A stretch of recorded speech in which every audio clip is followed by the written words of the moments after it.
Bon, les amis, dès qu'on parle de Mélenchon et de l'extrême gauche, tout le monde s'excite là. Tout le monde devient fou là. On se fait qualifier de facho. De toute façon, si t'es pas avec eux, ces gens-là, bon, bah t'es un fasciste, t'es tout ce que tu veux, t'es stigmatisé, ok. Mais on va connecter un peu les cerveaux et on va jouer carte sur table. Est-ce que tous ceux qui les suivent là, parce qu'ils sont pour le social et tout ce tas de conneries là, est-ce que vous savez de qui s'inspirent ces gens-là? Mais Mélenchon, c'est quand même un léniniste. Le mec s'inspire de Lénine. Il s'inspire de Trotsky. Je veux dire, si vous ne savez pas qui sont, qui ont été Lénine et Trotsky, allez voir Lénine, qui il était ce mec.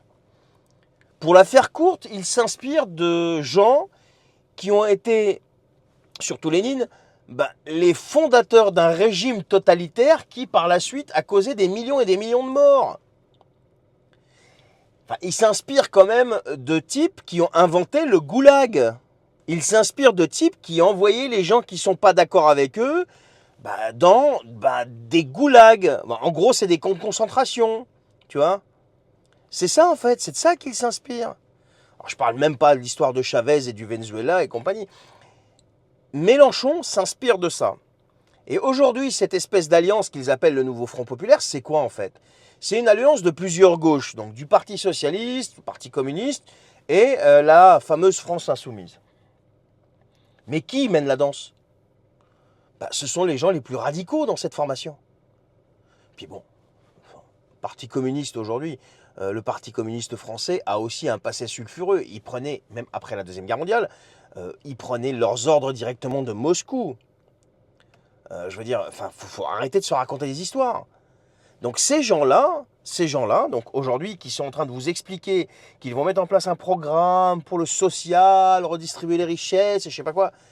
Non mais, ces gens-là ne font qu'une façade. Une façade pour arriver au pouvoir. Une fois qu'ils seront au pouvoir, ils vont démolir la Ve République et ils vont mettre en place une espèce de république qui sera ni plus ni moins qu'un déguisement à un nouveau régime totalitaire. Un nouveau régime totalitaire dans lequel tu n'auras pas le droit de ne pas être d'accord avec eux. Et si tu n'es pas d'accord avec eux, peut-être qu'ils ne t'enverront pas au goulag physiquement, mais au goulag intellectuel, au goulag social et au goulag financier, certainement. Déjà, ils vont envoyer le pays entier au goulag financier avec leur programme de fou. Et ce que je dis n'est pas fantasmagorique, les amis. Vous savez pourquoi? Parce qu'encore une fois, ils s'inspirent de types comme Lénine, Trotsky, Staline et j'en passe et des pires. Donc attention, attention, ne vous méprenez pas.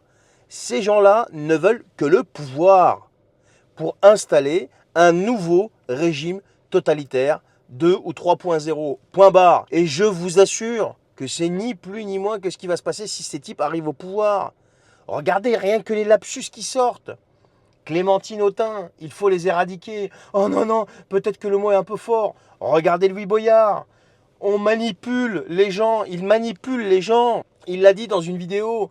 Il ne travaille pas dans l'influence qui, elle, est positive et qui laisse la personne décider via son libre arbitre. Non, ils utilisent la manipulation qui, elle, agit sous forme de coercition ou alors d'une espèce de pression subtile qui est exercée sur l'individu pour qu'il puisse aller dans leur sens. C'est ça qui se passe. Et une fois qu'ils auront conquis le pouvoir, là, vous verrez ce qui se passera. J'espère que je me trompe. Bonne journée.